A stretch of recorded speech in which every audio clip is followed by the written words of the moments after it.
Bienvenidos a un nuevo vídeo sobre los sucesos astronómicos recientes. Fíjense en esta portada en la que pongo tres imágenes de algo que ahora enseñaré con más detalle, pasando un objeto delante del Sol el día 25 de febrero del 2007, tomado por un satélite de la NASA y en el sensor EUVI. Bien. El índice de lo que vamos a ver en este vídeo y los objetivos de este vídeo son los siguientes. En primer lugar, vamos a hablar de tres cosas. El primero es objetos estelares en la cercanía del Sol que están apareciendo. En segundo lugar, objetos más allá de la órbita de la Tierra que están apareciendo. Y en tercer lugar, pues cómo cada día más se entiende que el universo está guiado principalmente por fuerzas electromagnéticas. El objetivo de este vídeo es doble. En primer lugar, actualizar conocimientos astronómicos, con la idea finalmente de la vigilancia de los sucesos astronómicos de los últimos tiempos, y en segundo lugar, servir de guión de una próxima tertulia escatológica online sobre este tema, como se anunciará en el web de garabandal.org.es.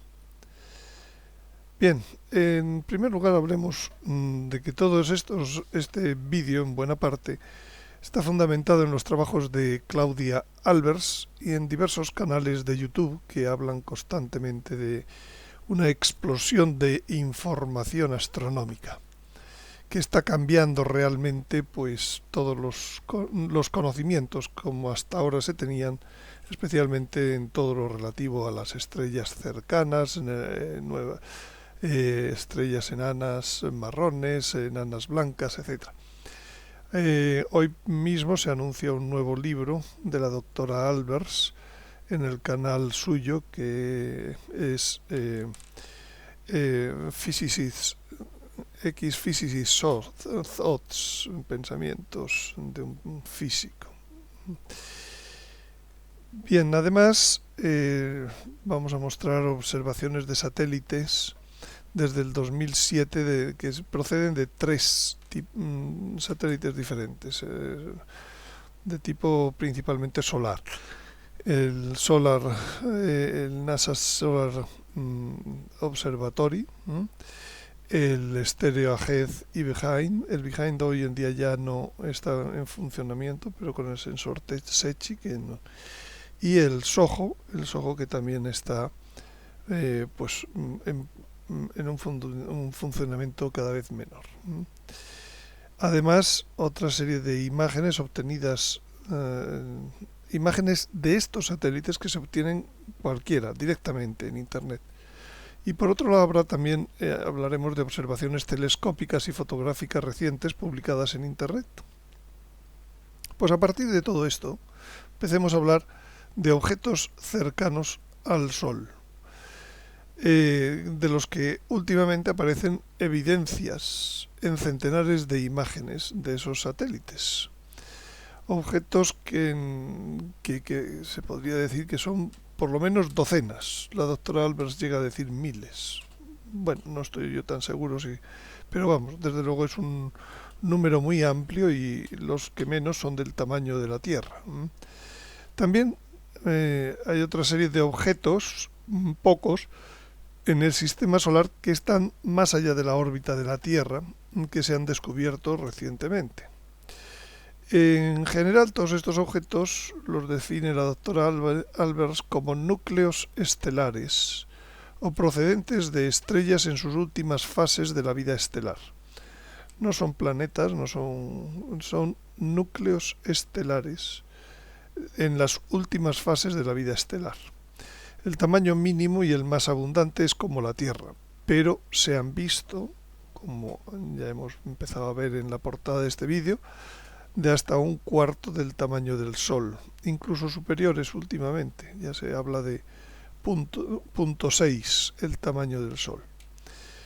El núcleo de algunos de esos objetos emite luz, pero otros no emiten luz. En realidad, cuando emiten luz, la emiten de una nube de plasma que les rodea. En las cercanías del Sol esa nube de plasma se ioniza, esa capa externa, y entonces emite luz, normalmente de tipo rojo. Suelen llegar hasta la corona solar y no se tiene evidencias de que caigan al Sol, pero tampoco se tiene evidencias de cómo continúan. Su información es cuando está en este momento en las cercanías o dentro de la propia corona solar. Parecen estar regidos por fuerzas electromagnéticas cuando pasan o cuando están en la cercanía de la corona solar. Y en general tampoco se han determinado órbitas para estos objetos. Veamos para empezar un vídeo que muestra el paso de un objeto por delante del Sol el 25 de febrero del 2007. Bueno, a las 5 de la mañana empieza este objeto a pasar.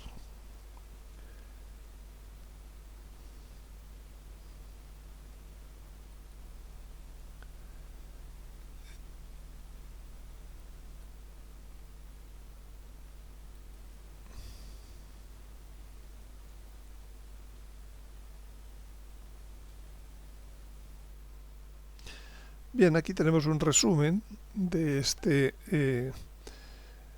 del paso, de las imágenes del paso de este objeto a lo largo pues, de unas casi 12 horas. Este objeto, en principio se dijo que sí era la Luna, después se dijo porque en esos momentos el satélite estéreo estaba muy cercano a la Tierra y parecía que pudiera ser también Mercurio, que estaba aquí cerca, pero analizándolo bien, pues no hay ningún planeta en la cercanía del Sol, de los interiores que están enseñados en amarillo, Mercurio, Venus y la Luna, y de los exteriores, por supuesto, no interesa ninguno.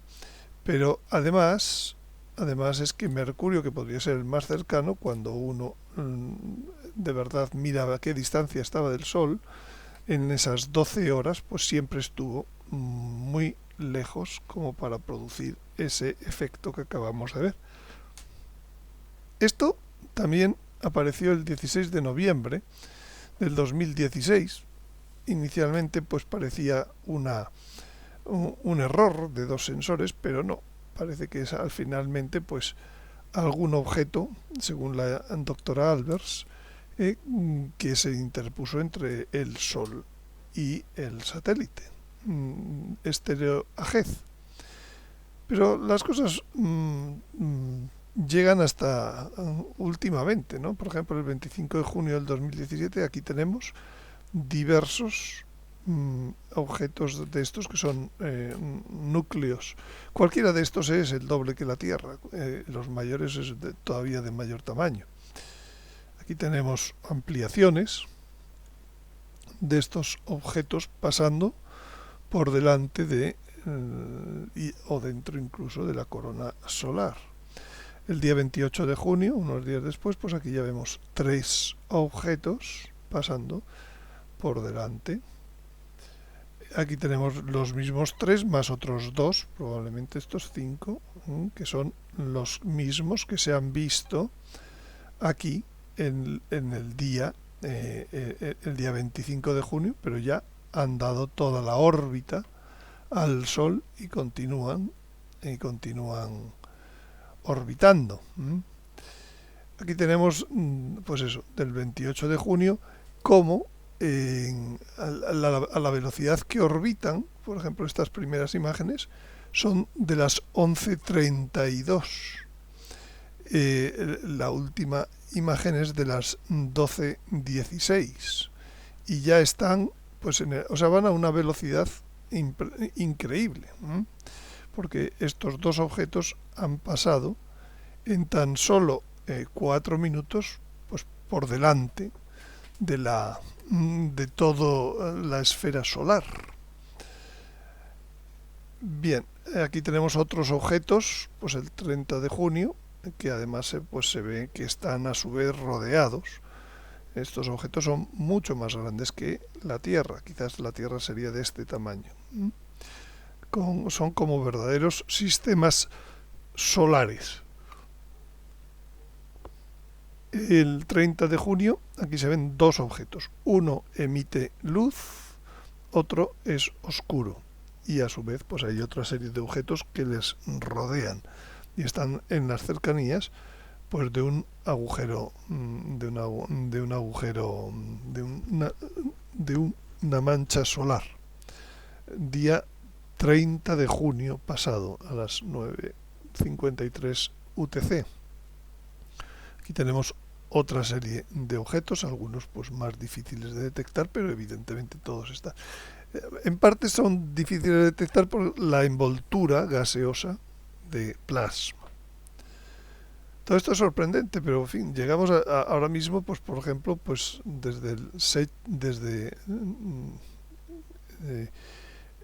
este parece ser el SECHI. Pues aquí vemos otro objeto el día 24 de julio del 2017 acercándose al Sol. El 23 de junio del 2017 el Solar Observatory. Pues aquí tenemos pues varios objetos, también en las cercanías de la corona solar. Y tenemos incluso pues de doble núcleo, en las cercanías del Sol. El 5 de agosto, muy reciente, pues aquí vemos otro objeto en el 5 de agosto en 195 angstroms. Incluso se llegan a ver asociaciones de cuatros alrededor de un núcleo, o cuatro oscuros alrededor de un núcleo visible, lo cual hace pensar que se están rigiendo por estructuras magnéticas. Todo aquí está ionizado. Y entonces la vista solar, pues las estructuras magnéticas pues no son esferas, sino son toroides. Y entonces, pues estos cuatro se pueden juntar, vistos en una perspectiva azimutal sería así, y en una perspectiva ecuatorial sería de este modo. Porque, como digo, las geometrías magnéticas, electromagnéticas, son toroides y no son esferoidales como las geometrías gravitatorias. Bien, aquí tenemos del 26 de julio una observación telescópica de uno de estos objetos aproximándose al Sol. Podemos ver el tamaño y cómo están, por un lado, rodeados de una nube de plasma, y a su vez esa nube de plasma se la ve perfectamente en conexión con el plasma de la corona solar. Aquí tenemos otra fotografía del 26 de mayo, en donde se ve, además de pasar por delante del Sol y un gran tamaño, se ve como tiene diversas bandas que podrían ser debidas precisamente a esas fuerzas toroidales que gobiernan pues todos estos procesos debido a fuerzas magnéticas. Hace más de 2 meses ya se hizo un primer inventario de todas las que se habían encontrado a lo largo de un tiempo. Yo creo que últimamente esto está aumentando, ya digo, a nivel de explosión, ¿no? Tenemos aquí el tamaño de Júpiter para comparar los objetos que se han ido inventariando a lo largo de este tiempo, a lo largo del Sol. Ahora bien, aún falta bastante información sobre órbitas. Aquí el seguimiento haría falta mucho más personas analizando todas estas imágenes, porque bueno, pues no sé, yo tengo la duda de si buena parte de estos objetos terminan cayendo al Sol o si siguen luego órbitas que salen del sistema solar. No hay posibilidad de hacer un seguimiento de tantos objetos como se están visualizando. Pero a mí me ayuda también estos descubrimientos a interpretar y validar la serie de observaciones infrarrojas que Carlos Calzada presentó en noviembre del 2016 y que mostramos en este canal. El 1 de noviembre, pues ya hablaba Carlos Calzada de la aparición, pues, de un objeto, pues eso, nebuloso. Aquí lo tenemos. Se fue acercando al Sol, se veía en distintos procesamientos. El día 3 de noviembre, el día 5 de noviembre, sucesivas aproximaciones. 7 de noviembre, fíjense exactamente característica que ahora mismo se está viendo siempre, pues envueltos en un núcleo envuelto en una nebulosa que puede estar dando luz o no darlo. Efectivamente lo daba y quizás por eso fue posible fotografiarlo, pero el destino final de toda esta, lo sabemos, de toda esta historia, esto era el 8 de noviembre, el 9 de noviembre, el 10 de noviembre.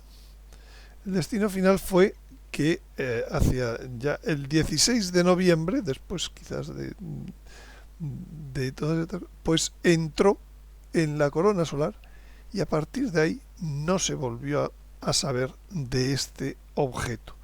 Esto es exactamente igual a lo que ahora se está detectando, pues por la doctora Albers en imágenes de la NASA y por otros muchos personas que están haciendo fotografías telescópicas del Sol. Aquí tenemos otros ejemplos. Este es el del 12 de mayo. Hay distintos modos de parecerse al acercarse al Sol, dependiendo de esa ionización de la nube de gas. Y lo normal a veces, pues esto, pues empieza viendo, pues eso, como una afectación a la esfericidad, a la corona solar. Además de esos objetos, la segunda parte de esta charla es que hay otra serie de objetos más allá de la órbita de la Tierra que se han descubierto. Básicamente me voy a centrar más en este que se llama objeto Becky, por la persona que lo descubrió, y su trayectoria orbital estimada, y otra serie de objetos. Becky es un aficionado que el 26 de junio del 2017 captó, pues sorprendentemente durante bastantes minutos con su cámara de vídeo este objeto. Lo pueden ver el vídeo en su canal en YouTube, que se llama Becky Lewis. Y esta es, bueno, pues ya después de algunos procesamientos, pues la observación. Pero está claro que tiene toda el aspecto de una enana marrón que se está acercando al Sol de gran tamaño y que en parte emite luz. En parte. Lo sorprendente es que sobre esa observación unos italianos han planteado directamente en su web, que aquí tiene el enlace, han planteado una órbita que no deja de sorprender porque no es una órbita tradicional, pues alrededor del Sol, sino una órbita que por lo visto tuvo en algún momento un choque y esto ha derivado en una órbita, pues que se está acercando al Sol de modo espiral.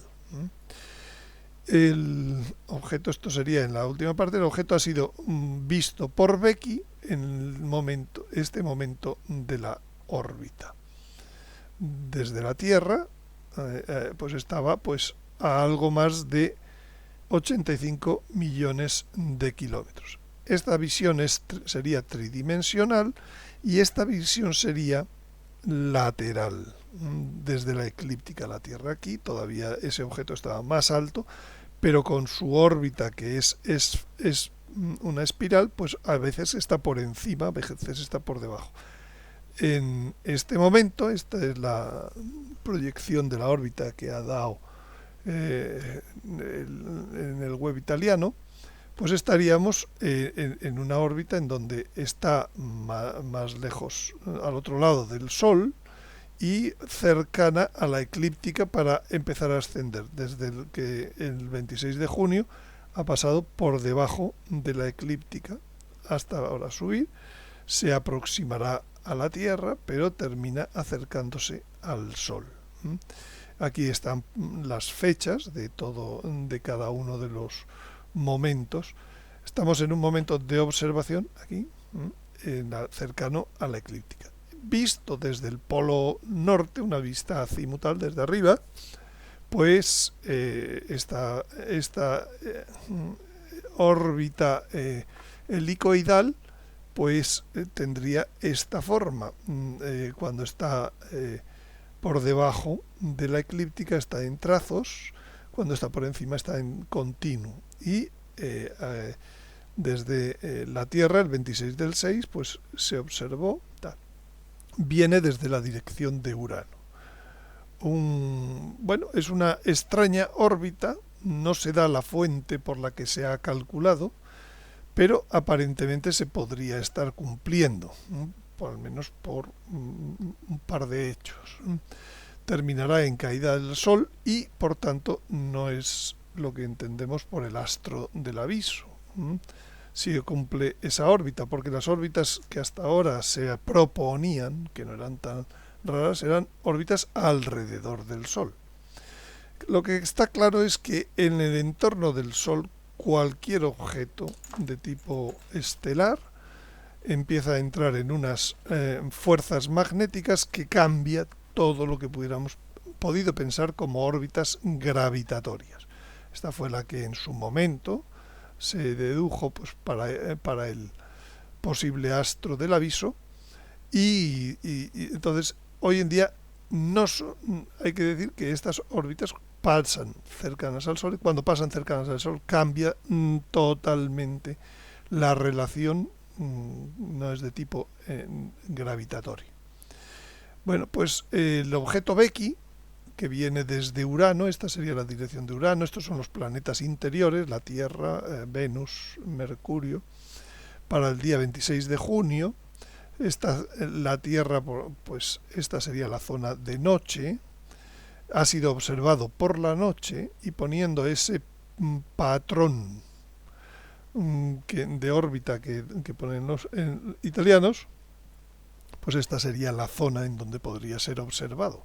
Efectivamente, cuando se proyecta esa órbita sobre esta situación azimutal de los sistemas solar, pues efectivamente ese día el objeto estaba efectivamente dentro de la zona tal como se observó a 85 millones de kilómetros.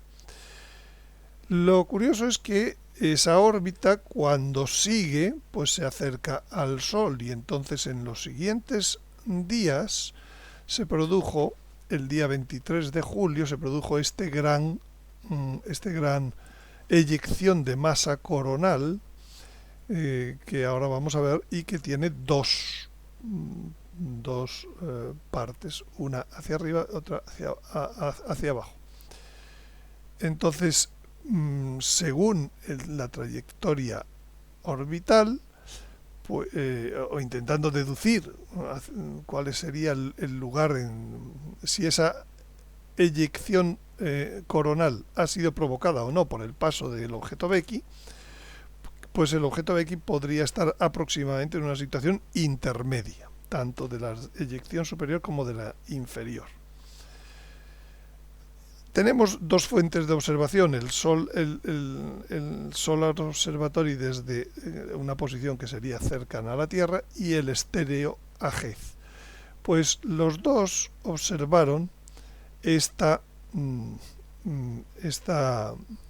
es la película de la eyección. Lógicamente, si volvemos aquí, todo lo que aquí veamos hacia la derecha, visto desde el Stereo AGEZ, lo estamos viendo hacia la izquierda.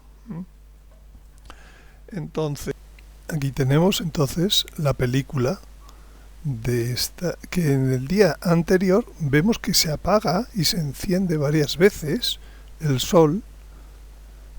Hay como flashes sorprendentes, el Sol tiembla, se está apagando, se está encendiendo, el día anterior al que vamos a ver la gran eyección que se produce el 23 de julio. Enseguida estamos todavía el día 22 a las 19 en este momento. Y aparentemente pues no sucede nada. Si todo es correcto, pues debería estar a la izquierda hacia abajo, está el objeto Becky, y de pronto viene una gran eyección de masa que puede parecer todo, pero fíjense la segunda que llega, que es tremenda, indica que el objeto ha hecho daño por todos lados. Cuando termina esta eyección pasan 24 horas y verán lo que ocurre de pronto.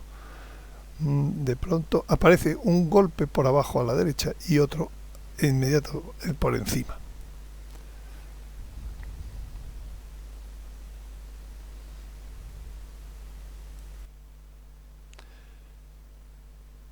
Y esta es la película desde el Solar System Observatory.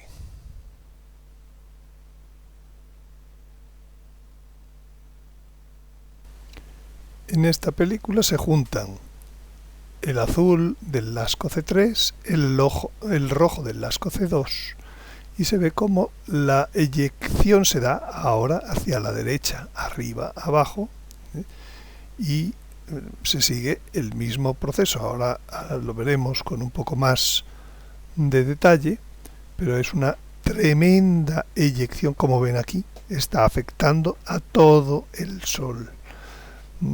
Por la derecha hacia abajo estaría pasando el objeto Becky, de algún modo, en conexión electromagnética con el Sol. Esto es lo que se puede deducir de toda esta película. Aquí lo vemos con mayor zoom. Fíjense cómo empieza esa eyección que alcanza unas proporciones de todo el ámbito solar. Es distinto verlo en fijo que en animación. Esta gran eyección de la corona solar puede haber sido producida por el objeto Becky. Puede. No estoy asegurando nada, pero desde luego la dirección coincide de algún modo por donde podría estar esa órbita que dicen los italianos. Resumiendo lo que acabamos de ver, toda esta película, esta sería visto a la izquierda desde el estéreo AG, desde la derecha desde el SOHO LASCO C3 más C2 más estéreo el observatorio solar. El día 23 a las 3:09, y aquí pues vamos en la segunda, pues ya se ve aquí esta eyección cómo crecen. Aquí no se ve tanto, se empieza a ver solo en el azul, en el LASCO C3. Poco a poco se va viendo más grande. Ya se ve en el LASCO, ya empieza a aparecer el 4 a las 4:39. A las 5:09 de media en media hora es cada una de estas imágenes, pues se van viendo desde los dos lados. Pero fíjense aquí a esta hora, que son hacia las 5:39, 5:40, lo tremendo que es esta, la de arriba y la que hay otra también abajo que se ven aquí al revés, pues entre medias estaría probablemente, más bien hacia abajo, estaría ese objeto Becky, en los dos casos. Continúa esa gran eyección de masa coronal. Bien, la NASA está constantemente trasteando y retocando estas fotos.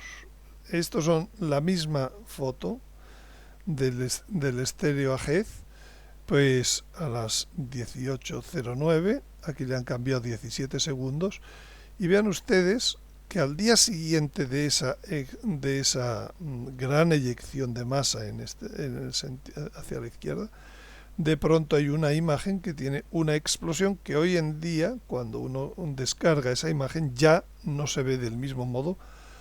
La han maquillado con otra 17 segundos antes e incluso la hacen desaparecer en los actuales imágenes que se pueden observar en el HelioViewer. Lo curioso es que inmediatamente después de esa explosión vino también esta otra gran eyección, al menos en cuanto a luminosidad, que solamente se ve en una o dos imágenes del estereohaz. El por qué, pues sin duda estos son arreglos. Bien, la órbita entonces de este objeto Becky dice en su web y en los vídeos, pues hacen una proyección de cómo se vería contra un fondo de Stellarium. Para el día de hoy, día 13 de agosto del 2017, al amanecer, Venus estaría a esta altura, a punto de salir el Sol, y vemos que el objeto Becky debería estar aquí. Vemos, antes de amanecer, el planeta Venus. Hay a una altura de 22 grados, la distancia con el Sol es 32, todavía faltan 10 grados para que amanezca el Sol, y desde luego en ningún caso por aquí puede decirse que se observa ningún astro grande. Aquí vemos ya cuando sale el Sol, ya no se ve Venus, pero tampoco se ve que por aquí exista ningún otro astro de acuerdo con las predicciones orbitales. Por tanto, hay que tomarlo, el objeto Becky, su estructura orbital, con reparos ahora mismo. Para el día 21 de agosto estará a la altura de Venus, pero Venus se acerca ya mucho más al Sol y por tanto, conforme va pasando los días, también es más difícil por la propia claridad, si se cumple este esquema orbital, que como vemos, pues todavía pues no estaba la cosa ni mucho menos seguro. Para el día 30, Venus estaría más bajo que el objeto, pero para el día 10 de septiembre el objeto ya estaría a la altura del Sol, por lo tanto es difícil que la claridad lo permita visualizar. Bien, ese es un objeto, pero hay otros objetos que se han ido visualizando más allá de la Tierra, como por a través del SECCHI, como este objeto, que es un par de enanas marrones, una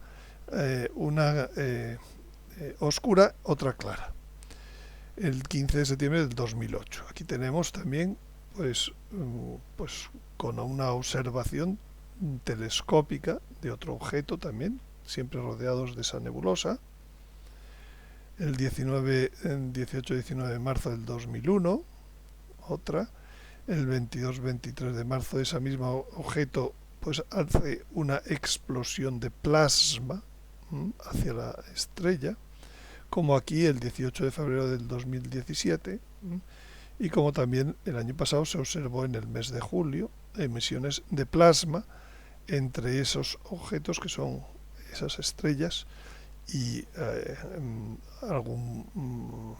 entre ellos mismos. En junio del 2017 también se ha hablado de si esto era también aquí era otro de esos objetos que van viniendo hacia el Sol en la zona de Saturno. A este se le llegó a dar una posición entre Júpiter y Marte hacia la izquierda de Saturno. La Tierra en este momento está aquí.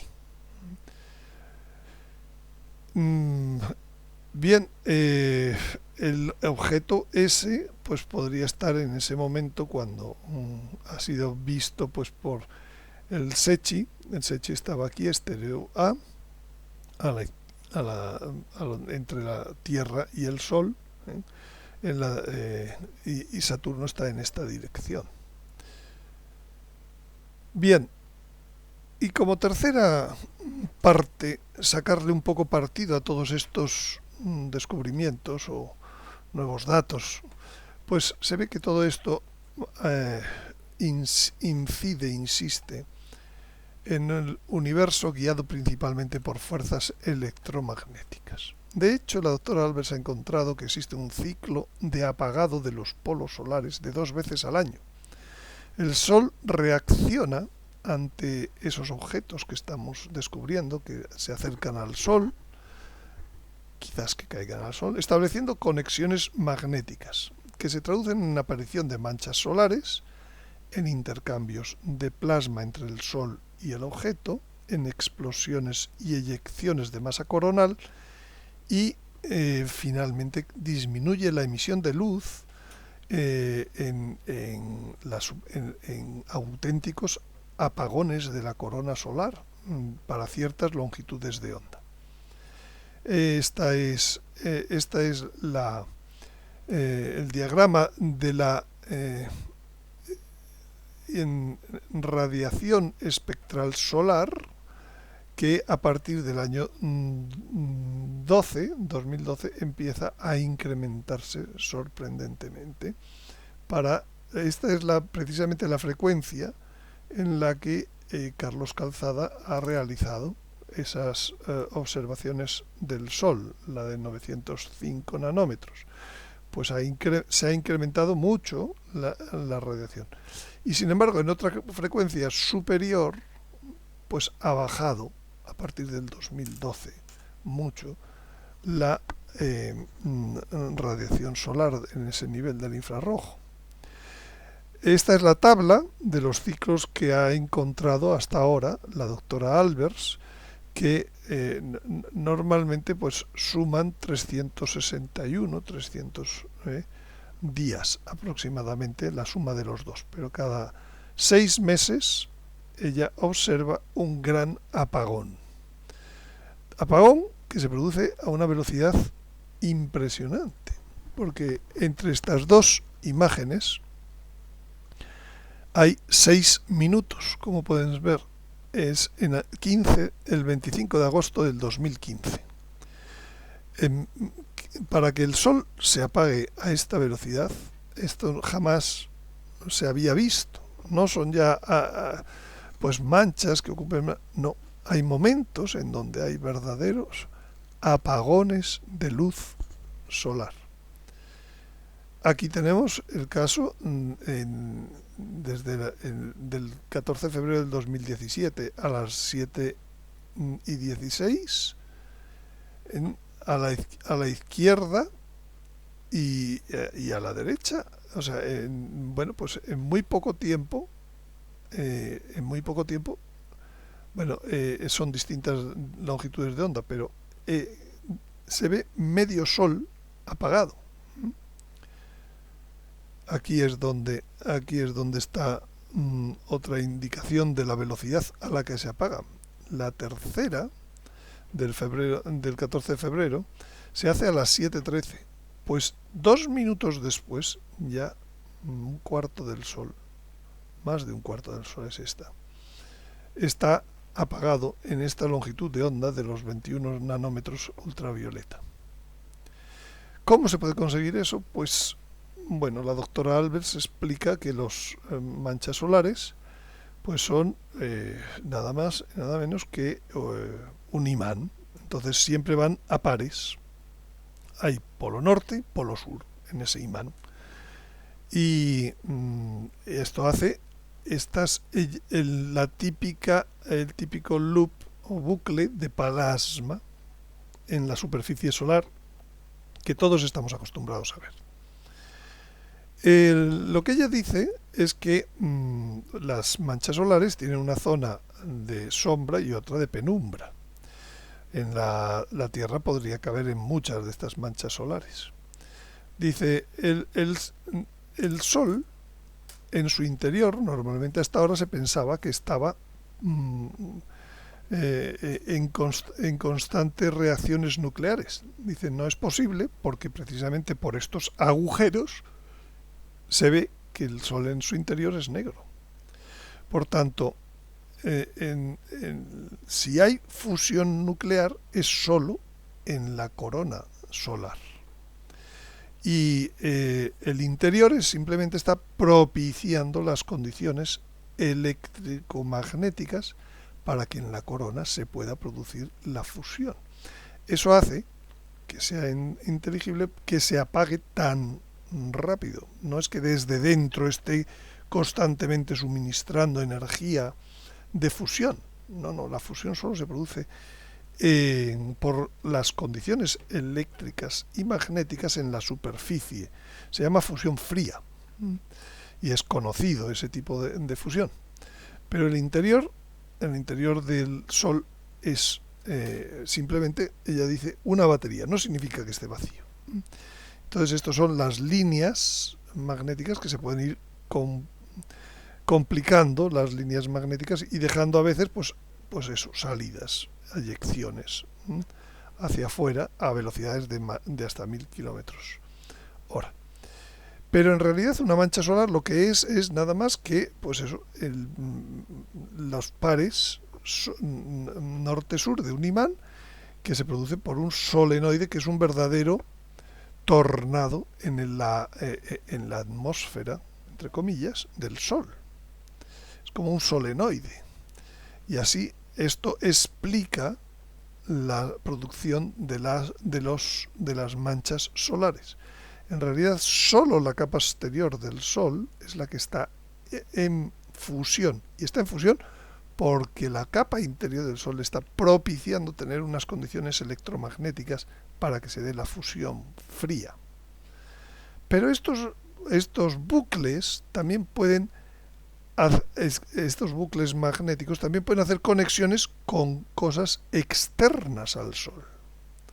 Y entonces, si se acerca otro imán, pues la conexión va en sentido a ese otro imán, mandando partículas ionizadas de alta energía de la superficie solar y devolviéndole partículas ionizadas de baja energía. El objeto se estrella. Lógicamente, esto altera todo lo que se entiende por orbitación gravitacional, las fuerzas estas. Pero una prueba reciente que se ha visto de este proceso de intercambio o de cierre magnético de las manchas solares con objetos exteriores, pues aquí tenemos un ejemplo de uno de esos pequeños objetos, cómo se le ve la conexión de alta energía ionizada, plasma ionizado en un sentido y en el otro de vuelta. Aquí tenemos uno el día 9 de agosto mismo, en donde se ve la conexión de alta energía y de baja energía. Y en este gran explosión solar que vimos, que acabamos de ver del 23 de julio, pues partió de una mancha solar que estaba en el otro lado del Sol, pero cuando llegó a verse, cuando dio la vuelta, pues es esta mancha solar. Y vemos que la mancha solar tiene unas zonas muy de mancha, pero a su alrededor una gran cantidad de oscuridad, como si hubiera recibido un baño de partículas poco energéticas frente a las que tiene la corona solar. Aquí tenemos una ampliación. Esto es una prueba de esas conexiones con objetos.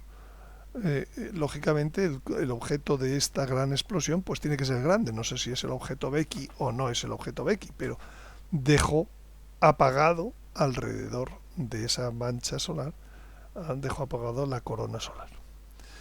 Bien, Pues las conclusiones entonces de la doctora Albers es que el interior del Sol no es un reactor nuclear, sino una batería eléctrica. Las reacciones nucleares en el Sol se producen en la superficie solar ayudadas por las condiciones eléctricas. Es lo que se llama fusión fría a pocos miles de grados. La relación del Sol con los objetos estelares recientemente observados, está primariamente gobernada por fuerzas electromagnéticas. Si las condiciones electromagnéticas del Sol cambian por drenaje magnético, este puede apagarse con rapidez.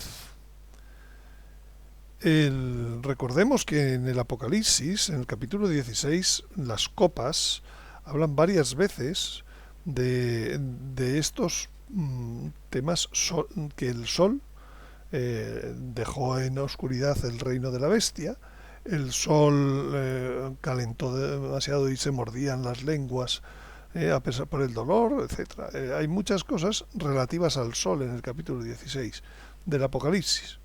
Y hasta el punto de que la masa de los objetos podría estar ligada a las condiciones electromagnéticas del entorno en que se hallan. La estructura de los planetas del sistema solar es de tipo toroidal. ¿Por qué tenemos una eclíptica? Porque todos los planetas conectan electromagnéticamente con el Sol. Y no es por una condición gravitatoria que todos tienden a estar pues como en una rueda que gira. No, esa rueda la marca el toroide de conexión magnética que tiene el Sol con los planetas exteriores. Si fuera gravitatorio podrían darse órbitas en cualquier inclinación, pero como es magnético, al final todo se concentra en el toroide, que es en el toroide ecuatorial. Por otro lado, estas conclusiones de la doctora Albers a mí me hacen pensar que hay que sintetizar más todavía. Hay una entrada reciente de grandes objetos en el sistema solar del tipo, llamémoslo, residuo estelar. Hay objetos de muy gran tamaño, cuya posición aún es lejana al Sol y se dirigen hacia él. Sorprende que queden en órbita tan cercana al Sol y que no salgan ya de allí, como que quedan atrapados. Podría ser que en el entorno del Sol aumenta lo que hemos visto en otros vídeos, que es la energía de punto cero. Y entonces, pues la ley de la relatividad de Einstein, energía igual a masa por velocidad de la luz al cuadrado, pues lo que es constante es el producto.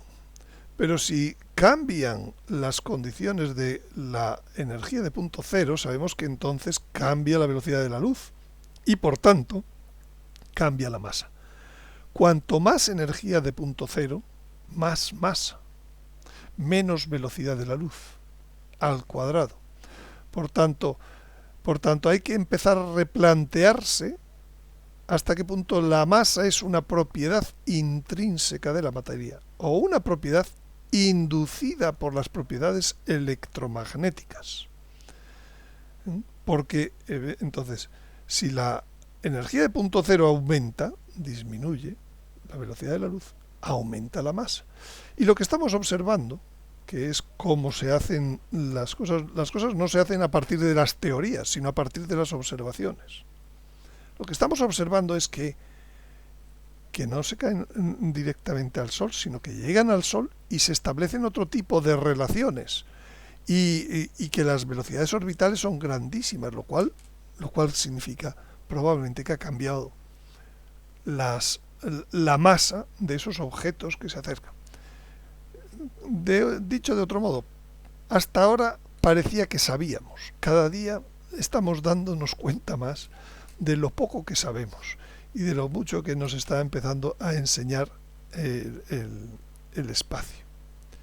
Pues nada más, muchas gracias por su atención y como siempre pueden tener más información en el canal, en el web de garabandal.org.es, en el canal de YouTube y donde se publican todos estos vídeos, que es en el canal de suscripción de Vimeo on demand /hipótesis. Les espero en el próximo vídeo y en la próxima tertulia.